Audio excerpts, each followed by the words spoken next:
But that's why I love this movie, because like you'll see a part like that that folds you and will fold you the rest of your life. But you'll also see a part where you're just like, that is so fucking brutal and awesome. Like the Right. ending graveyard scene, you're just like, holy shit, that is like, I won't say Fulci level, but it's that same type of style where it's just like that weird, like, fever dream. I don't know how he captivated that. Maybe it was just the fact that he didn't have much of a budget, which made it more raw. But like when that ghost sequence, murder sequence, corpse defiling sequence happens, it's just like, this is really fucking brutal and out of place. And that's when I was like, this will be perfect for the podcast, because even though the movie has creepy sound effects, brutal violence, like up until that part, it slowly teeters into like madness, but it Yeah, doesn't and walk over the edge like a horror movie. it does. It it's like, I just saw my girlfriend murdered. I tossed her in a trash compactor because we're in Dayton. You know, my uncle just passed. It's expensive to bury somebody, man, and I am not going to divulge here in case, years from now we do have a lot of fans, what we did with my uncle's ashes.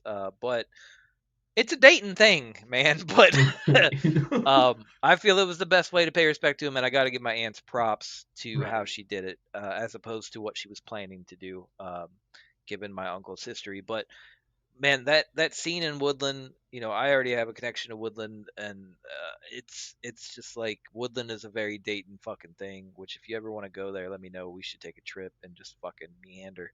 But Yeah. yeah, man, my dad showed me where my grandparents are buried to remind me, because I hadn't been out there since I was like 12, maybe 14. And I really want to go back because they are buried in the newer section, and I want to go back to the old section because there's old ass graves there. And I never visited when we were in bands and shit, which is weird. I mean, then again, I wasn't in a black metal band at a point, so that's probably why. But yeah, man, like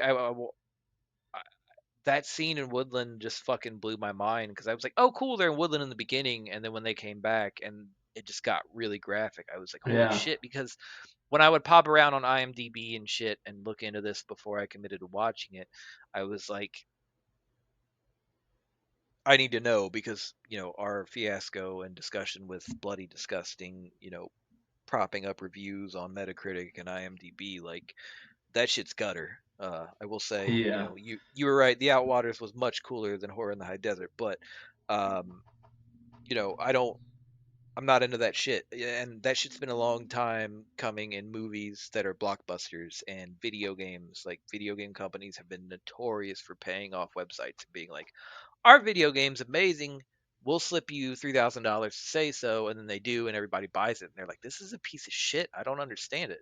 So I was weary about that. So I always check Metacritic or IMDb to be like, "Is this really fucked up?" Because I'm very desensitized.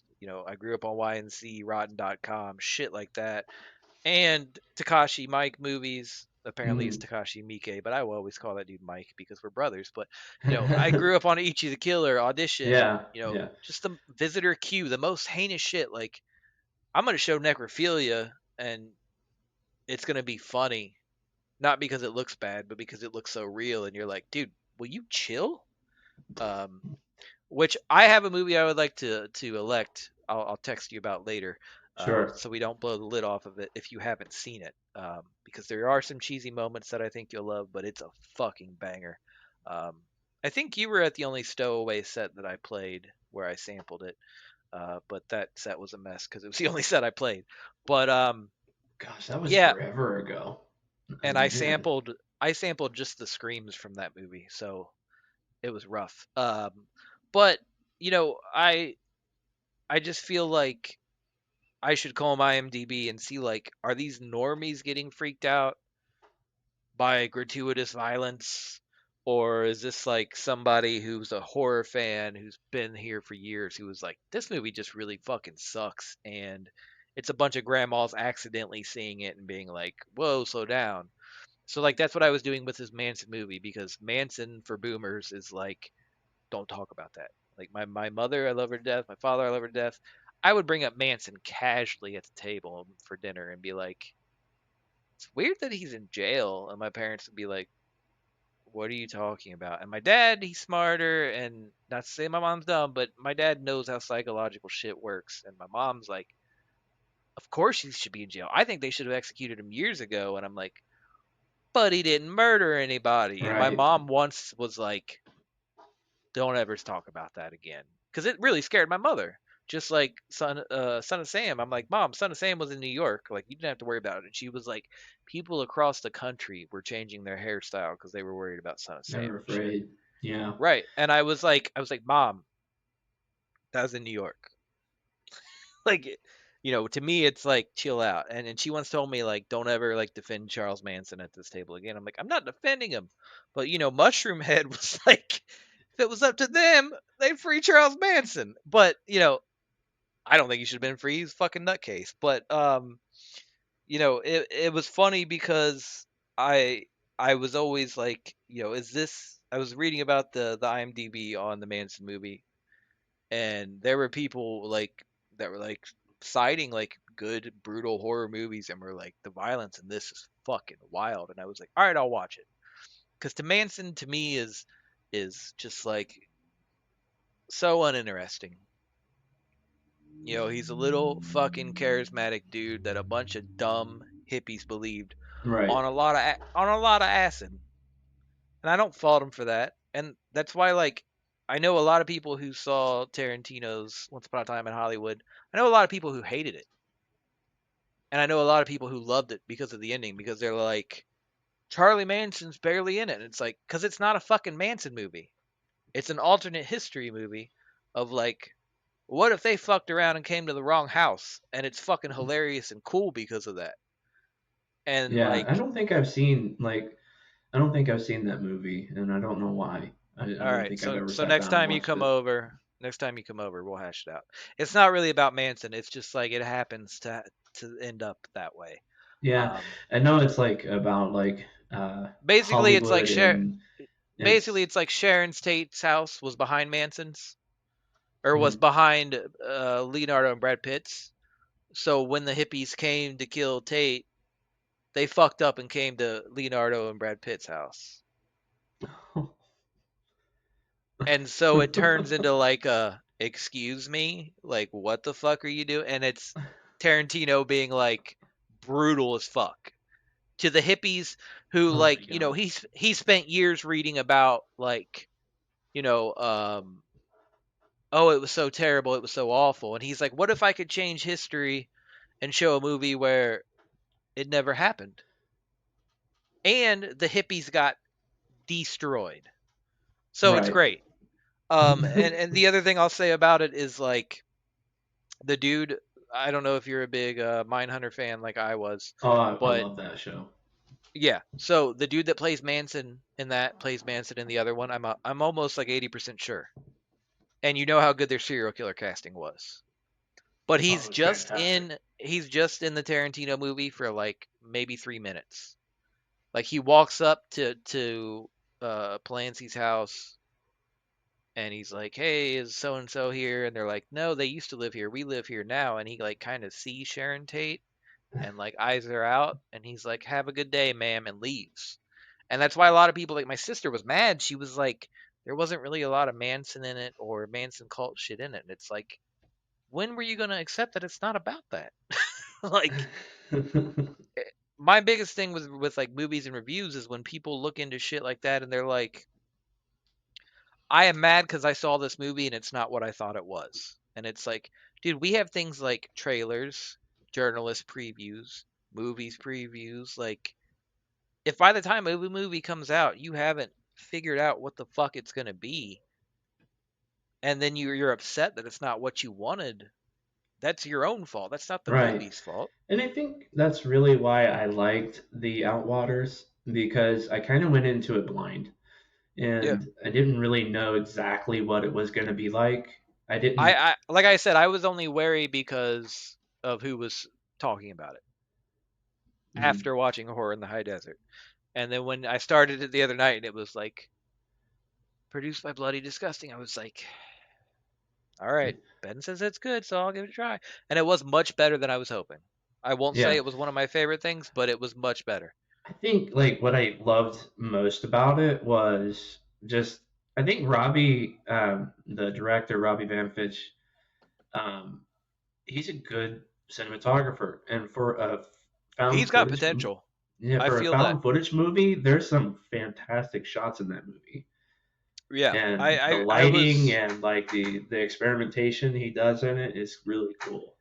like I have a sordid history with slashers, as you know, but I think Friday the 13th really did that thing where you're like, I'm not supposed to like any of these characters.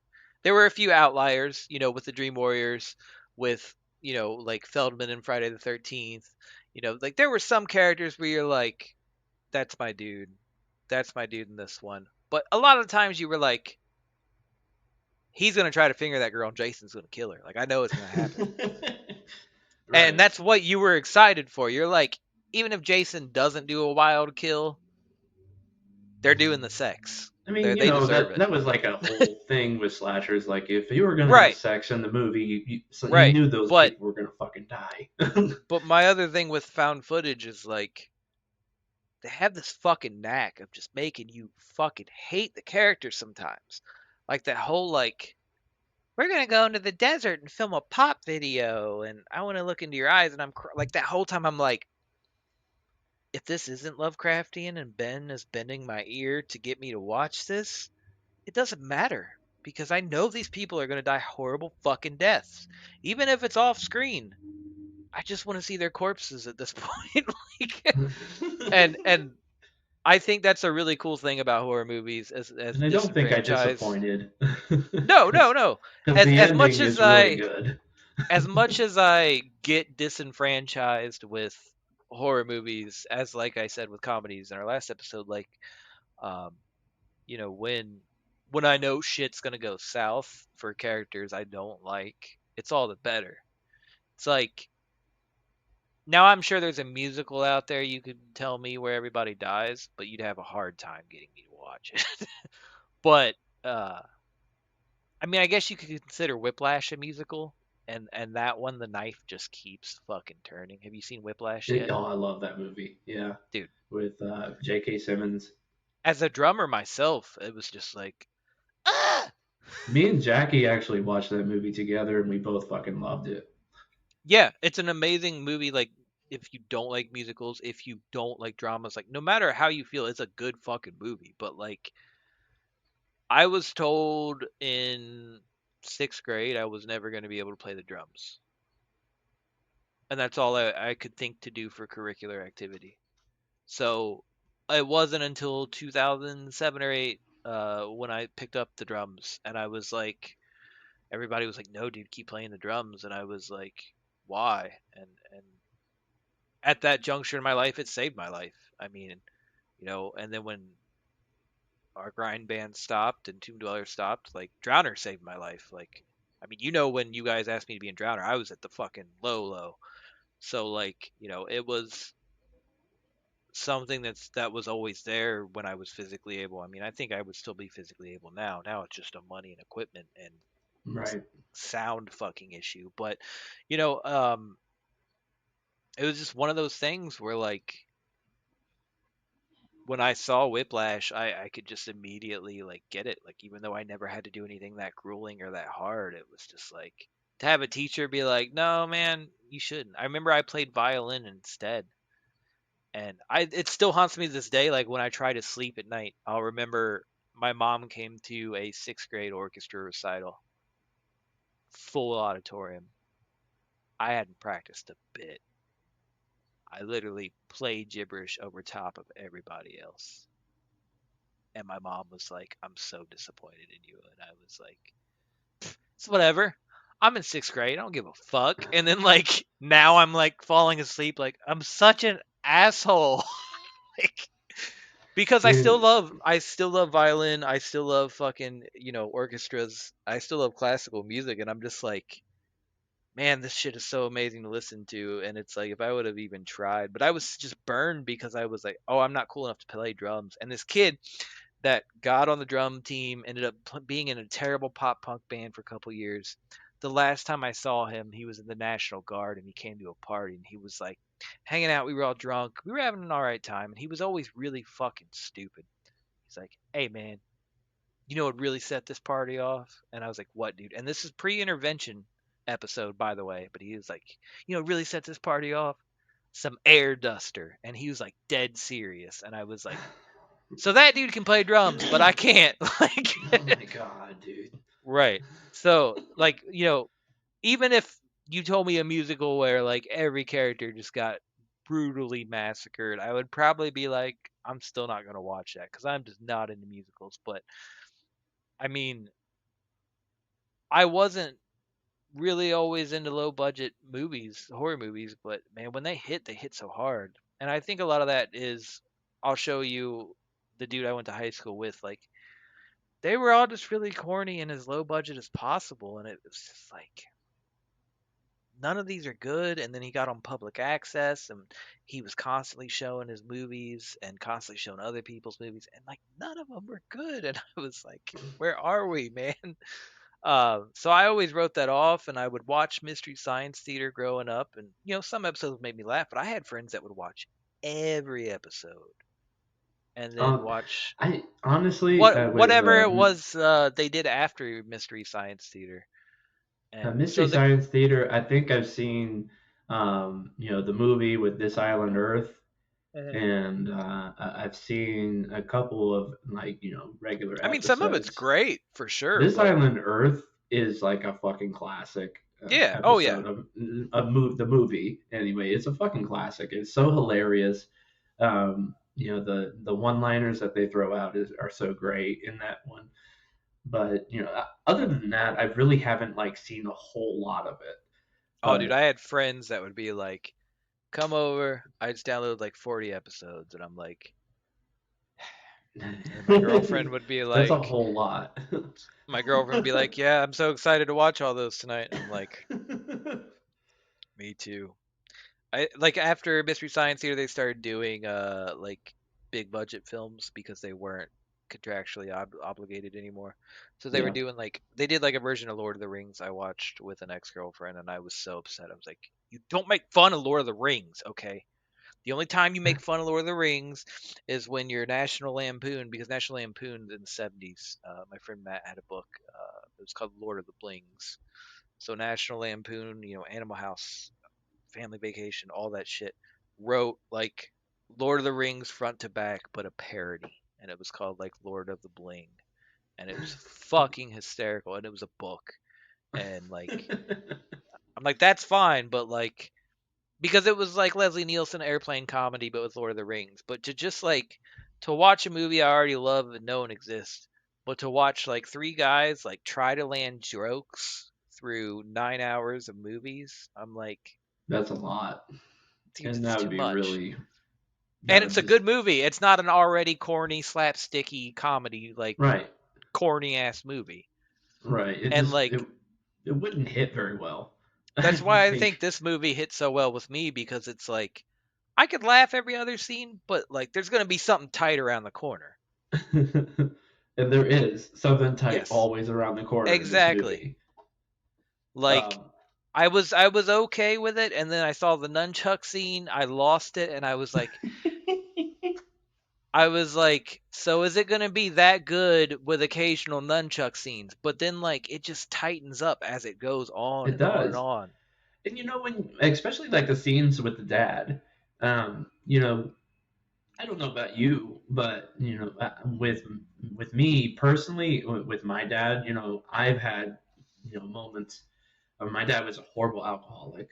I remember seeing moments of my dad just like slumping down, and just completely forgetting that I was even there, and then waking up like maybe 10 minutes later, and like, what are you doing here? Like and just like going through that kind of whole thing, and Yeah, watching that kind of scene in this movie just kind of like maybe brought that back a little bit for me, even right. though how unfortunate that is. Even though the scene is completely as campy as it can be, but there's some seriousness in it too. Right, right. And I had uncles that had problems with alcohol, but my dad has always been like a beast. And I don't mean that in any like, oh, cool way, but like my dad has driven drunk and it straightens him out.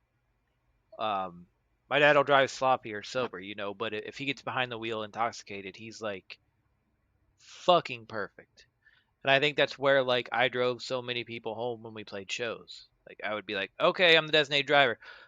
Let me get fucking super fucking tanked, except for your birthday party, because you looked at me and you were like, "No, it's my birthday. Drink as much as you want," and it fell apart. But that was a bad decision.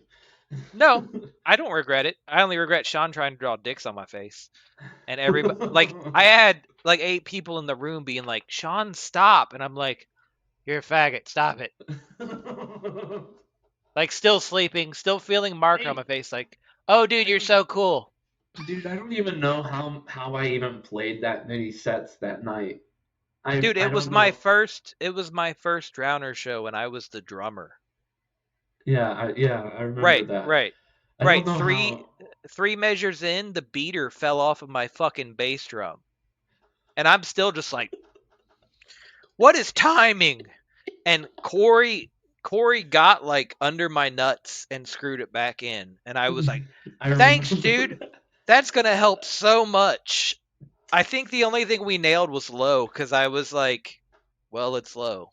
I Yeah, better straighten up. But yeah, and I mean that was the yeah, coolest because thing I about remember being we in a did the band. cover of Anon for that. Yeah, and that was the best part about being in a band with you guys, because it was like, oh, Mike's having a bad night. Oh, Ben's having a bad night. Oh, Jimmy's having a bad night. You know who's gonna get a bunch of shit for it? Nobody. Nobody. Like as I was thinking about the poppers with Jamesy and playing that awful Middletown show, I was like, the David Cross experience just made me laugh so hard for hours from that fucking dude. Like, I'm gonna get my band up here and we're gonna play La Bamba and all that shit all night, and we were just sitting in the corner sober, like, stop it, this is awful. And then we play last, and everybody's so upset. And I Mhm. remember that was one of the nights where the dude was like, guitarist, can you turn down? And Jimmy was like, and he was like, guitarist, can you turn down? And Jimmy's like, what I just did is as good as you're gonna get. And I was just like, I love these guys so much. Like, I've never felt Yeah. like so fucking at home in a band where I was just like, if we drove to California and played the worst show on planet Earth, it's all right. It's totally cool. Yeah. No, I loved it. I loved it. Every moment of it. It was so much fun. Yeah, but I'm gonna play the scene with Snake. Uh, I mean, you can play any scene with Snake. It's all right. yeah, the scene was just so absurd, and I think you know the one I'm talking about. Yeah.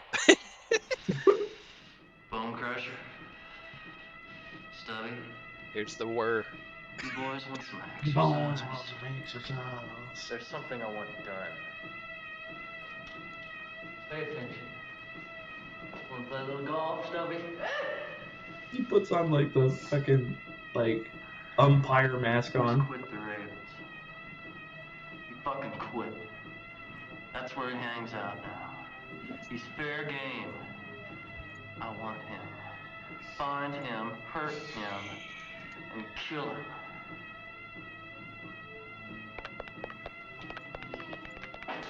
Hey, what are you doing here? I'm doing business. Dad, I just want to sure. What is it? I'm pregnant. The look on his face. Oh, you are you? Yeah. First of all, Hmm. those Basky tape staples Danny, you're hit his happy, aren't forehead. you? Yeah. Happy. Let me see. Kia!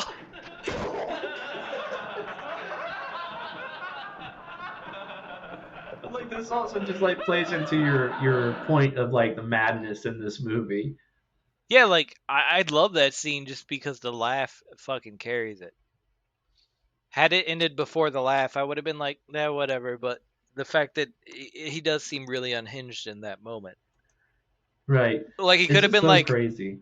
he could have just been like, yeah, I'm happy, LOL. But he was like, yeah, I'm happy, Kia, and then he just fucking busts out laughing. Like I, I would not fuck with that dude. Like he probably drinks Bud Light or Budweiser all day, and if you like, if you make a floorboard squeak during any lap of NASCAR, you're probably gonna get a right hook, and then he's probably gonna laugh and like flick Marlboro Reds at you all night. Like he just seems Right. like the worst dude. And I think like they picked a great villain and a great hero. Like the one dude was obviously too much of a drug addict to be anything intimidating, which is why he got destroyed. But you know, he just seems like the bad stepdad. Like, God, man, my mom likes this dude. He's like pulling up in a Trans Am, blasting REO Speedwagon, got fucking cocaine in his mustache every day of his life, just red all the time. He looks like he reminds me of that one fucking dad from West Memphis 3. I mean, Yeah. all the dads were suspected at one point. There was the real bad Like one with no teeth, but he like the reminds me of type the of other guy one. that can't even afford to drink like Bud Yeah, Light, but he'll drink like Red Dog. yeah. Oh God.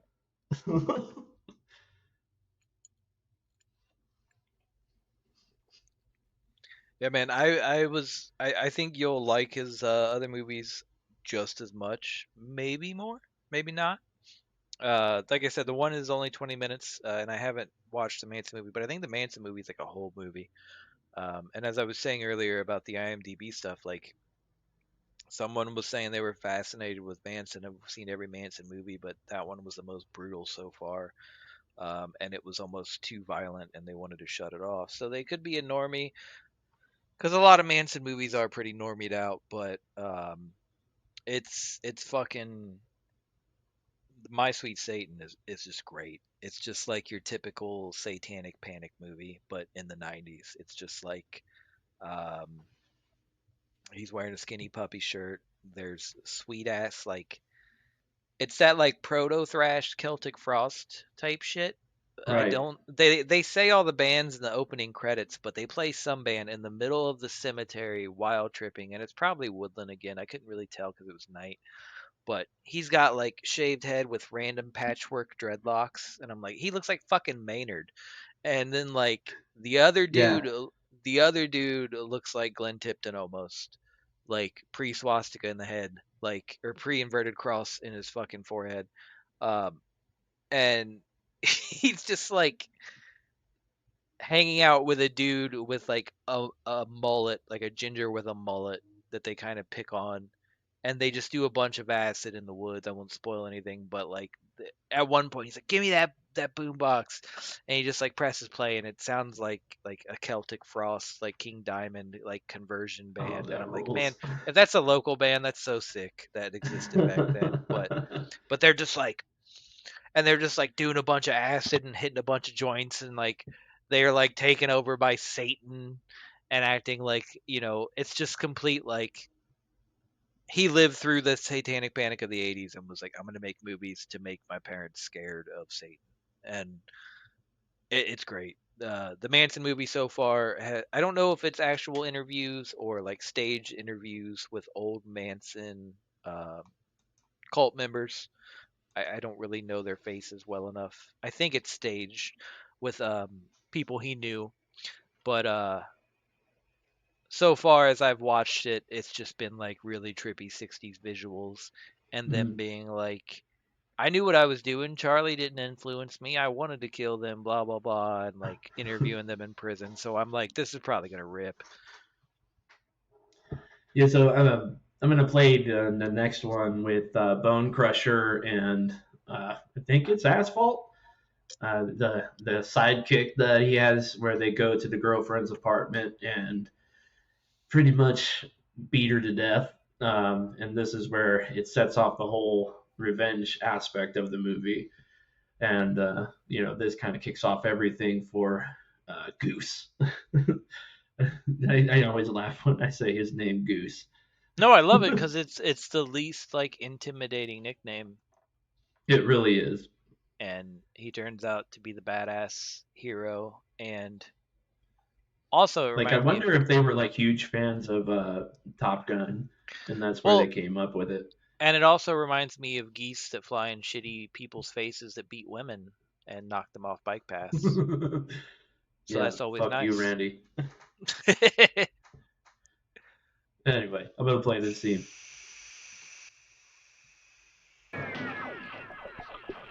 The sound effects in this Which scene is so good. call out to padlocking your girlfriend in the room. And this is kind of like two scenes in one. Also, like he padlocks his girlfriend in a room, but like, Yeah. where is Oh, that look, the door hotel? behind me. Padlock. Yeah, on the outside. On the outside. Like, you can't get out. You're not going Because our anywhere. our landlord didn't provide locks.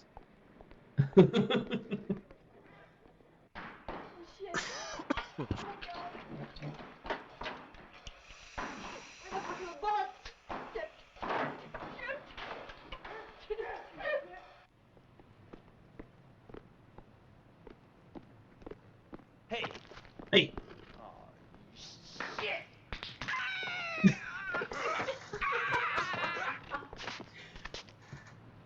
You're dangerous. I know about the soft inner flesh of scoping people death. I've seen things without eyes. I hate everything. I bet you're sorry you ever met Goose, you bloody little wishbone. Not even the wishbone. The wishbone. I'll jump out that window before I let you touch me! You don't know me. Because first we're gonna break every fucking bone in your legs. Then we're gonna He's break so every vicious, fucking but like bone in your arms. They always don't call me pale Bone enough. Crusher for nothing. He's so vicious, but always pale enough to almost pass out from all the heroin he's on.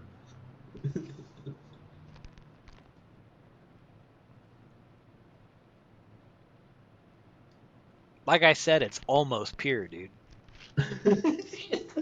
Almost. That's how Don't need dating your- it is. It's like I don't have pure, but it's I don't close. have to have your monkey tested. Don't need your monkey to test it. Okay, pay him. Let's make a wish.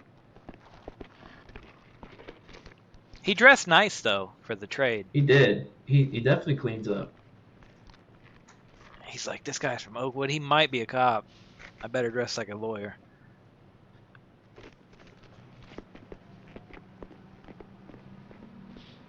Hey! What do you want with Crank?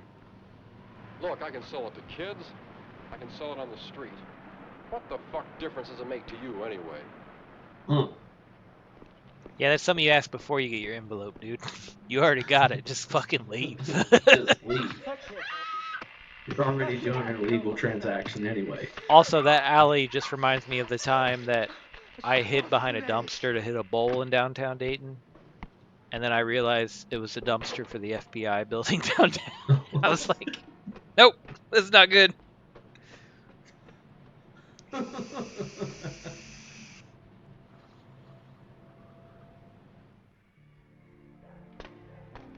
Oh no.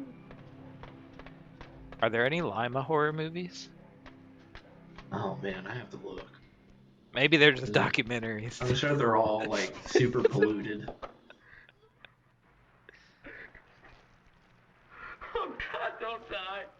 I love the fake like wet sounds. And what kills me is like they could have spent 30 minutes on beating the fuck out of her, but they decided not to show it and save it all.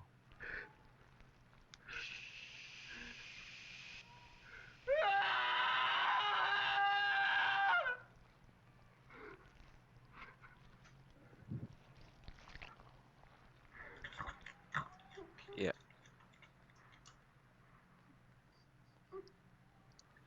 They even took my fish out of the water tank. You hear it splashing?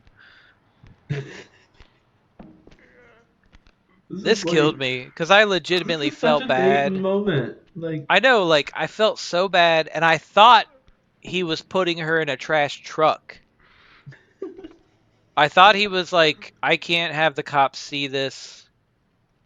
I can't tell her parents. I can't tell anybody. And then he hit that button, and I was like, Then he hit the excuse button. I me? was like, damn, dude. No, it didn't even click till like now. And I was like, what the fuck? Like, holy shit.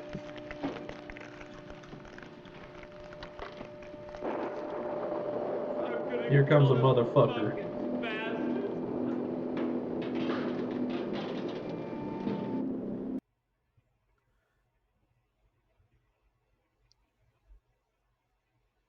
Or maybe not. I thought there was a motherfucker there. He called them Oh, motherfucking bastards, I'm pretty sure. you motherfucking bastards. We'll get to the dad moment here in a moment.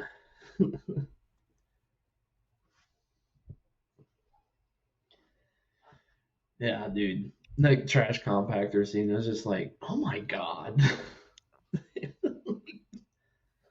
I feel it like it's a lot, but it's also like, maybe this movie is a lot of people's favorites of his or became that cult classic because it just straddled that line. Like, I don't know many gang films. I'm going to look into more now, definitely. I mean, we all know about The Warriors, which I need For to sure. rewatch because I only saw it maybe twice growing up, but it was never really something like, holy shit, this is amazing to me. It was like, I get it, it was cool as fuck, but it wasn't anything like, this is my favorite thing ever. But I saw a few biker gangster movies, back in the day that came out during the exploitation film era, but like, it was good because I saw it in a lot of horror forums and I saw that it wasn't just like horror based because of it was being gratuitous at moments or had a lot of violence. Like, there's really good character building, even though maybe 1 in 5 lines make you laugh your ass off or giggle. And that a lot of that might be because of where we're from, but you Yeah. know, there might be people who see this in fucking Nevada who are like, "This is the dopest thing ever. Dayton is fucking crazy." um, and yeah, like I have to pay respect for it for walking that line. Like, and it was kind of a preamble of him being like, "What if we just threw her in a fucking trash compactor and filmed it?" Like, that last graveyard scene with the haunting does not have to be that intense, but it goes there, and it's like that was unnecessary. Like most gangster movies now, or like shit, like my lover was killed, family member was killed, revenge movies.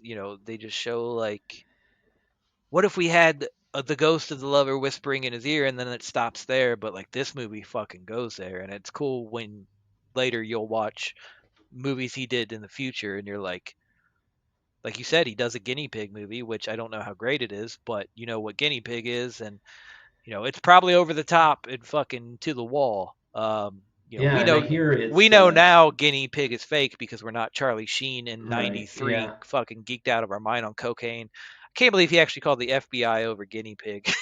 Because after I watched that, I made sure to watch the one that he got coked out on and called the FBI because he thought it was a real snuff movie and thought he would get the reward money. I was like, you thought this was fucking real, dude? Like, but guinea No, pig is yeah. very intense, and I've seen the movie that he's supposed to be in. That's under the American Guinea Pig. yeah, Posted a few times, and just been super.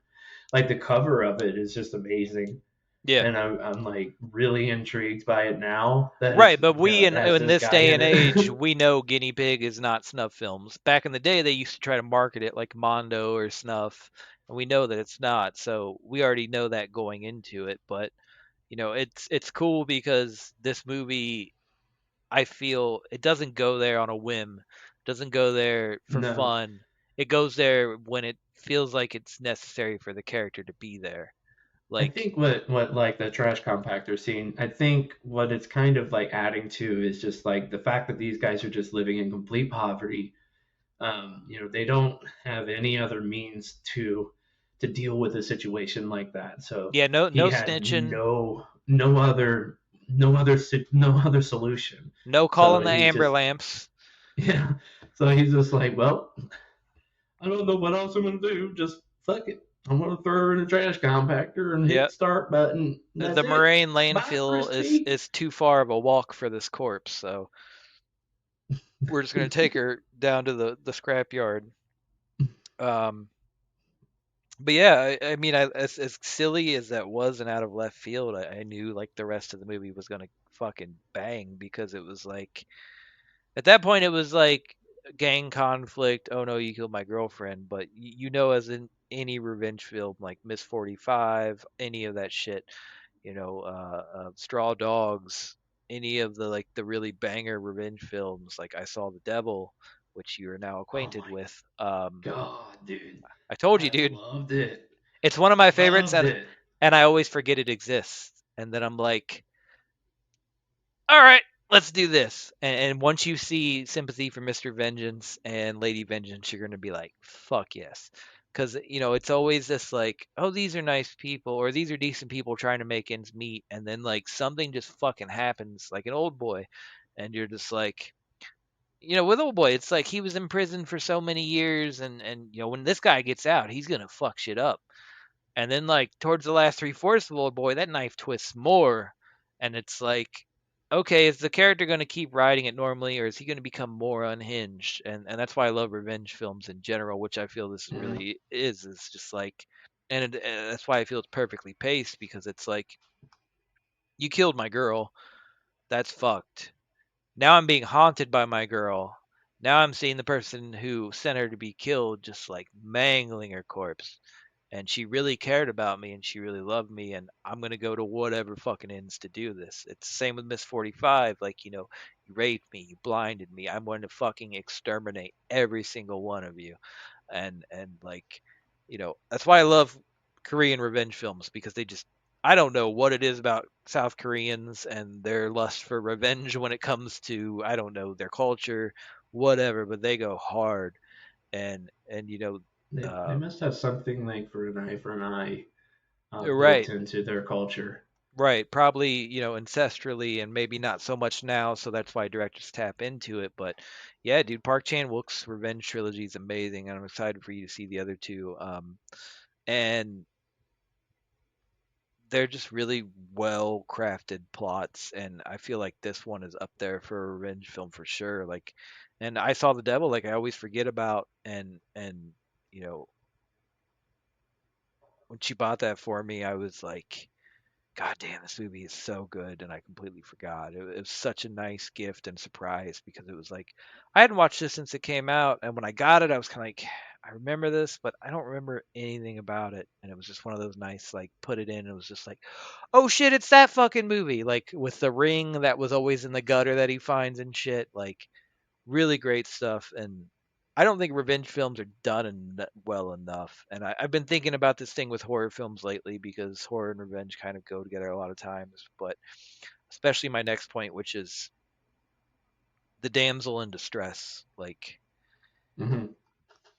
that is such a main focus point of horror films, which, as I had a long talk with my friend, it's important because, yeah, women are very vulnerable, and that's why so many women love horrors, because it's like such an easy setup. Like, abusive man goes buck wild, and either like she dies, comes back as a ghost and haunts him, or all the many damsel in distress situations. But Right. like, very rarely are they played fucking right, or to where they're not cookie cutter and redundant, and just, I'm tired of it. Like, so many horror films I'll put in, and it's just like, oh, great, another damsel in distress movie. Like, not only can I not relate to that because I'm not a woman and I'm not trying to slam women or anything like that, of course, but it's like, it's not gonna click as hard for me as if I was a woman. Surprisingly, I finally watched *Malignant*. Have you seen that yet? Yeah, I've seen it a couple times. Dude, what a fucking plot twist! Like, It had been on my back burner forever because it's the Juan, and the Juan did invent Saw, and I have to hats off to him. The Conjuring movies are pretty good, but every other It's thing that Juan is involved in, I'm like, I don't know, I don't. And it's then kind of wacky. when I have nothing left to watch, I'll pop on a Juan movie just to fall asleep to, and like Malignant started, man, and I fell asleep because it was like, I'm an abusive husband. You're pregnant again. You can't ever have a baby. Look at that. Yeah, Did you see how much I yeah, hurt you? Oh no, a ghost killed me. And then I was like, I don't care about this movie. And then by the end, it turns into like Siamese twin John Wick. And I'm like, this is the dopest shit I've seen in a long fucking time. Like, I don't understand why you couldn't cut to that chase. But I'm glad I held out. yeah. I'm glad my. It took a while for it to get like okay, and it's But when it kind of a got wacky okay, it movie. hit. Like Yeah. when she takes out the fucking police fucking headquarters, like I'm like, this is better than any John Wick. Like, you didn't kill that demon's dog. That's a fucking demon that just spraying firearms at you. Right. But the prosthetics are fucking insane. Like, and then I looked at the actress that played her, and she's just like a model. And I'm like, what the fuck happened with this movie? Why didn't nobody blow up about this? Like, it's such just like a mislead. It was fucking fantastic. And like when she recommended me to watch that movie, it's probably like when it came out. And she was like, it was all right. It was pretty good. It ended up pretty crazy. And I was like calling her bluff. Like, James Wan made that.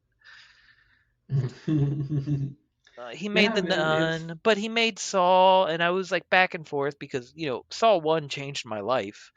Like, I can't deny Carrie that. Ellis, and yeah, Just the he's way it so was good in written. that movie, and Dude, it's such a me and my friend who was in genius classes all through school, we both stood up in the theater and we're just like, "What the fuck?" Just like for like 5 minutes, and everybody's right. leaving, and we're When just the like, ending, yeah, the "What ending and happened?" everything hits. Yeah. And then whenever my dad took me and him to movies, my dad would always, as we were almost to the car, "What'd you guys think?" And we would talk about it, and that was always a real cool bonding moment between Rick and me and my dad. And then like for once, Rick was like, "I don't know."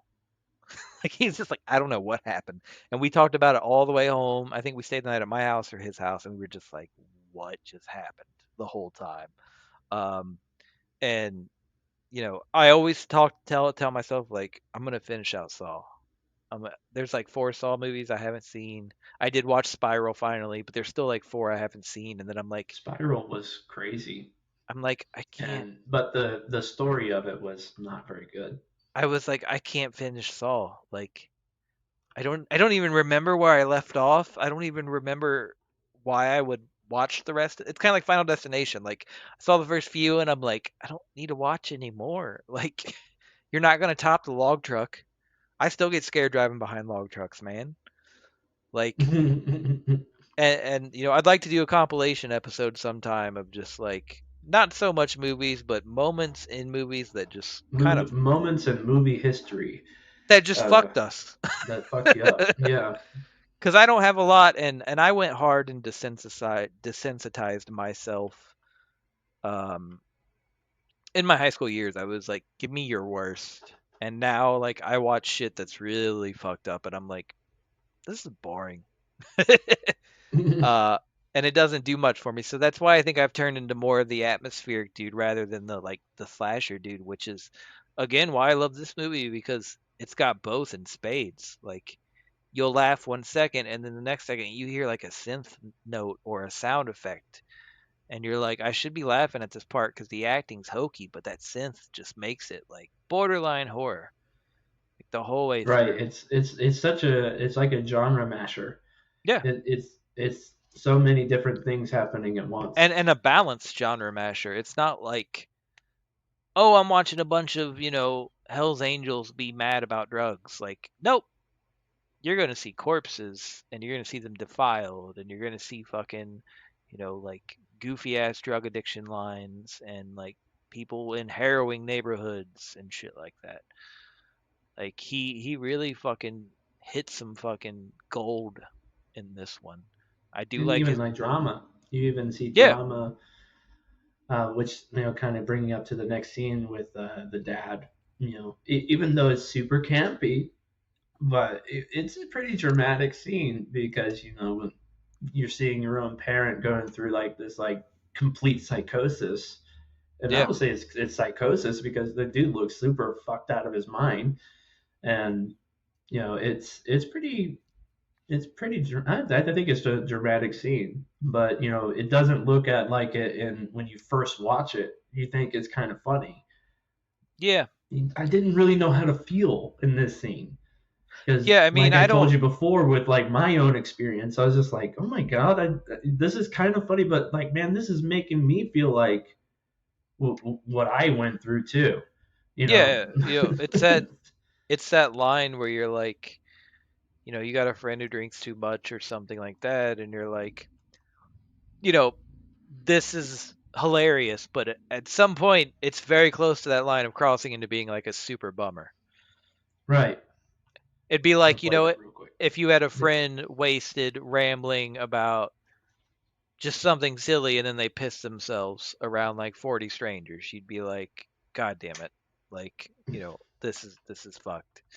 Because it is funny, like, just to like have out of nowhere, and then like as the scene drags on, you're just like, damn, man. It gets heavy. Yeah. All right, I'm gonna play it.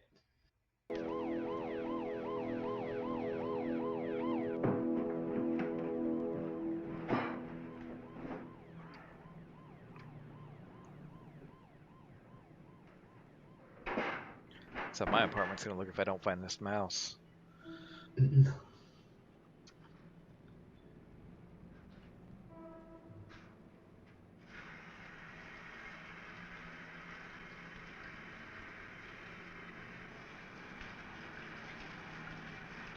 Also, a good thing to note how often he tastes her blood. He keeps putting his fingers Right. in her mouth like every 20 minutes.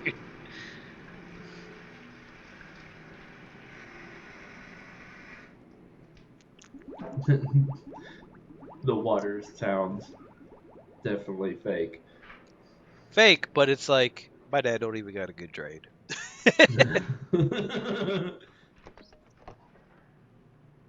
The last beer.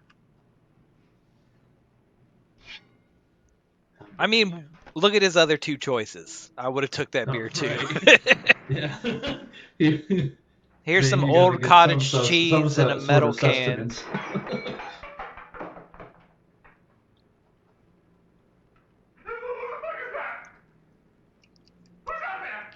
This is when I started laughing because I was like, the first time my alcoholic dad would have said I got a gun, I would have said fucking shoot me. My best friend in the world just got killed. Come in here and shoot me. Right. You better get out of here. You ain't welcome here.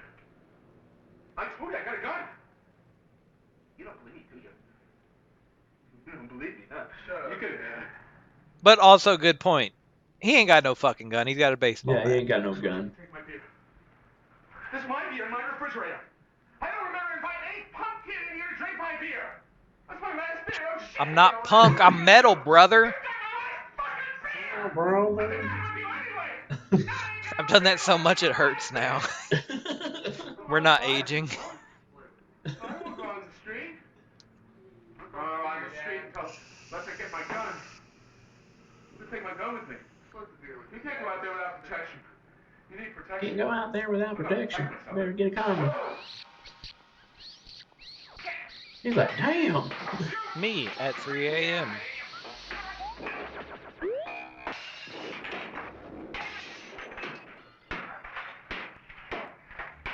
This is how you know it's the 80s. He's destitute, but had a carton of eggs. Outside when you came in. I don't think I saw anybody. You didn't see anybody? You didn't see anybody? Come on, there's a war going on out there. Goddamn, you're lucky you weren't killed. Oh, we lost a dozen men the other night. Good goddamn men just the other night. It was terrible. I didn't see anybody. There was nobody out there, Dad. Okay. Hey, wait a minute. You didn't see anybody means just one thing. Okay, Dad, what do you mean? You're on their side now. They sent you here to snuff me.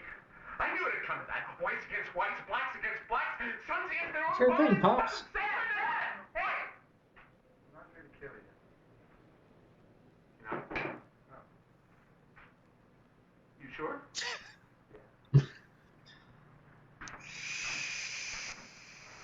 What are you here for? I just need a place to crash for a while. I got... Never mind. What are you saying? What are you trying to tell me? You're holding something back. What are you saying? Let me be your You wanna father hear? for 5 seconds. Goddamn right I do. Right. You really want to hear? Yeah.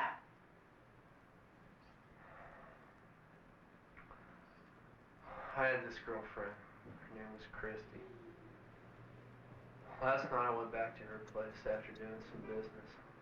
Just expecting to have a nice quiet evening with her. The girl I love. And I found her on the living room floor, dead. Her guts were ripped out, her face was beaten so bloody I couldn't even recognize it. They killed my girlfriend, Dad. Those motherfuckers in the Spider Gang tried to get back at me by killing Christy. Killed my girl. And now she's gone, and I don't know how to go on without her.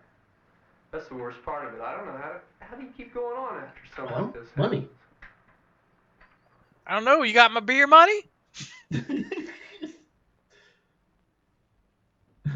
got any money?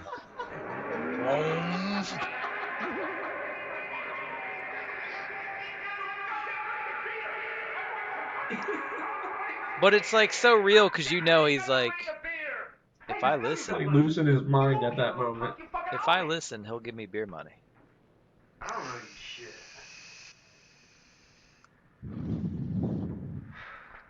I don't know you shit, but I did just sell 3 kilos of crank to a Can you doctor just in get some Oakland. better beer though? At least bring back the beast. Like, what a scene, dude. What a scene. Yeah. God, man. And we haven't even crossed the threshold of ultraviolence. Yeah, it's coming up very soon. Because I'm gonna skip around because we're getting close to out of time. It's all good. The bar scene can be skipped. Homie just wants some love. But he sounds like he is down, so the girl's scared because he's grabby. I don't blame her. I think I'm gonna actually just go towards the end, the ending. And that's my And thing. That's why I wanted to be like 45 minutes longer of just like, you're not getting out without more violence because it's literally just the show the. last I 20. want to show the cemetery scene for Yeah. sure. It's literally the last 20 where it pops. Like the cemetery scene is so important. There's the spit. Rewind that for just a second, dude. That spit is so gnarly. Shoot him! Shoot him through the head! Oh, and this dude? Yeah. What? We found the car. Scene. It was Sorry, in the Mad Daryl. River. Joe Touche and Bass are dead. Yeah. Dead? What about Goose? We don't know yet. Oh. It's such a honker, dude. But they have a shootout in a drive-through, which is hilarious because my friend told me that most people in America don't know what drive-throughs are as far as gas station Dude, convenience my liquor wife didn't drive-throughs. know till she Yeah, moved here. I love you, Goose. dude, that scene, look at that. Yeah, this is so like reminiscent of like Nightmare on Elm Street 1. Oh god, yes.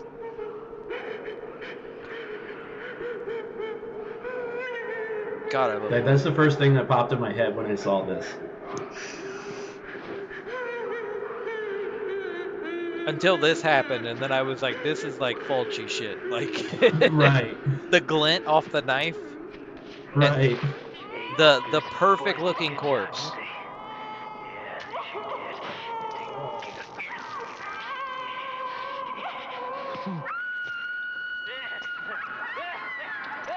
And the flashing between just like money and brains.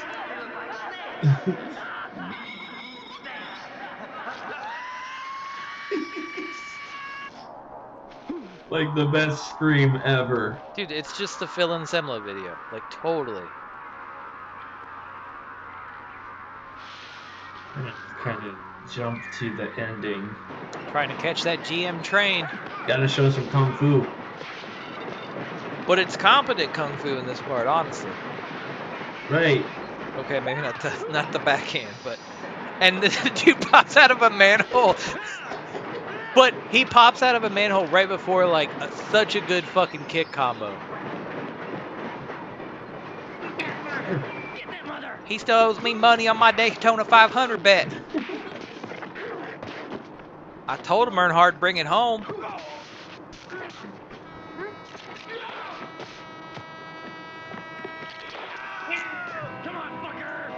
I am Dayton. Rah!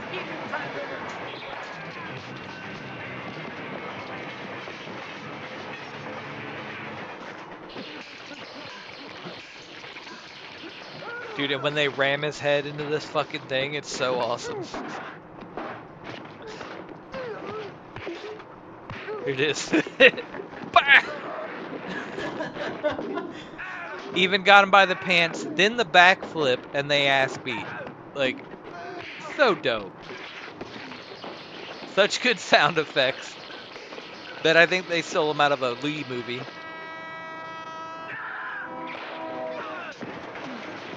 And did that guy driving the train know, or was he just like, what the fuck?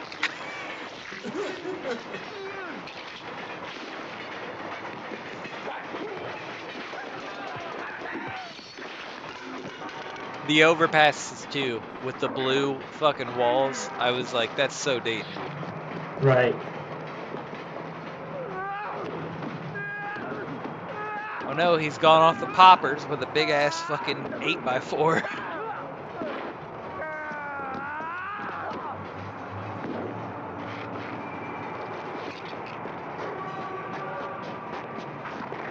Also, at the end, when he's walking with just one sleeve left of his leather jacket. And this was a great scene, honestly. Just like, let's toss his ass down to Main Street. Pressure. Yep. Tiny Star.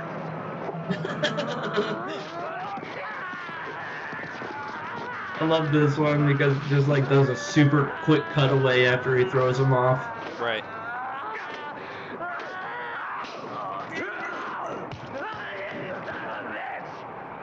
And Main Street. And then his head gone. Oh, so good. So good.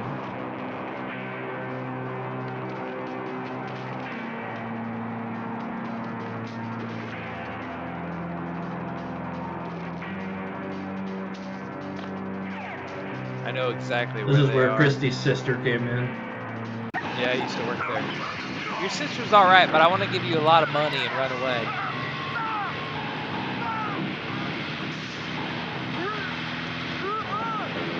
And like, low budget action movie, man, he had to do that.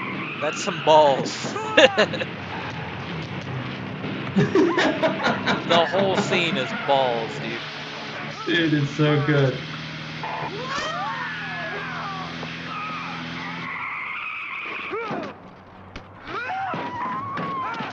Snakes meets his end.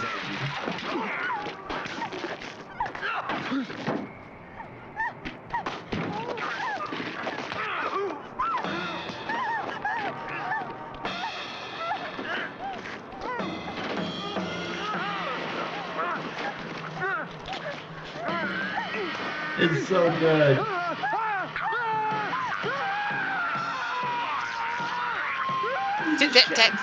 I'm bleeding.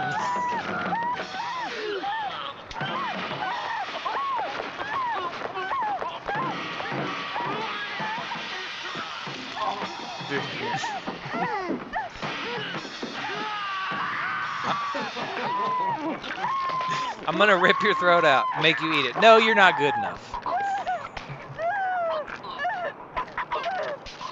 And I love how the Take sack, this money. the sack is just like an old bank robber sack.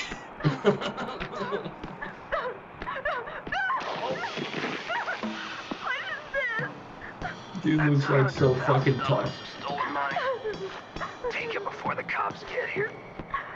Where's Chris?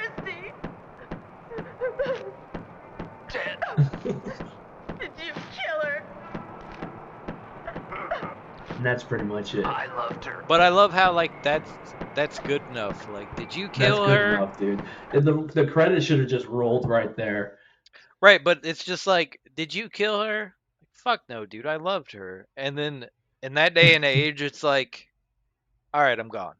But now it's just like, no, did you kill her? Like, I loved her. Like, you didn't answer me. You didn't answer me, dude. Yeah, Oh, dude, I love this. yeah, Well, Mike, thank you so much of again for course. joining me. This was awesome. We're Yeah, gonna do this again for sure. yeah. I'll Um, start thinking of stuff, and if anybody watching has any ideas, shoot them to the comment page or to Ben or me. If you have my contact, I know I'm elusive now, so deal with that. definitely, But hit yeah, a like, um, and a subscribe down there, and yeah, share them to don't your forget that friends. bell to get the notifications. If you know those friends like listening to two idiots talk about movies, we're here anytime you need us. Definitely. But yeah, I mean, my only gripe, which is probably the best gripe you could have about a movie, is I just wish it was a little bit longer, man. I wish Oh, for somebody. sure. I wish I would have known what happened. I wish I'd have known what happened on the Daytona 500. No, Say it like a real Dayton man, right. Daytonian. I wish I would have known. I haven't ate today, and I've been having tequila. But I wish I would have known. A little bit past what happened to the dude. You know, but I guess it doesn't matter. Like, he paid off the sister. He avenged his girl. He could have died 2 seconds later. He could have went to jail for 10 years, came out clean. He could have took over the gang and ruined Dayton and spread fentanyl to us all. He I might honestly wish they would have made a sequel. he might still be out there selling fentanyl to kids. Who knows? But yeah, thanks again, Sean, for shouting out the movie. Shout out to Um, Sean I was weary, for but sure. you definitely held it down, and thanks for Jimmy for recommending the other movies. And yeah, man, thanks for having me again. And I look forward to doing this again, and I'll start ruminating over what we should do next. All right, man. Well, thank you again for watching Darkest Fears podcast, and you All guys right. have a good day. Yep. All Love right, you thanks, all. Mike. Have a good night, man.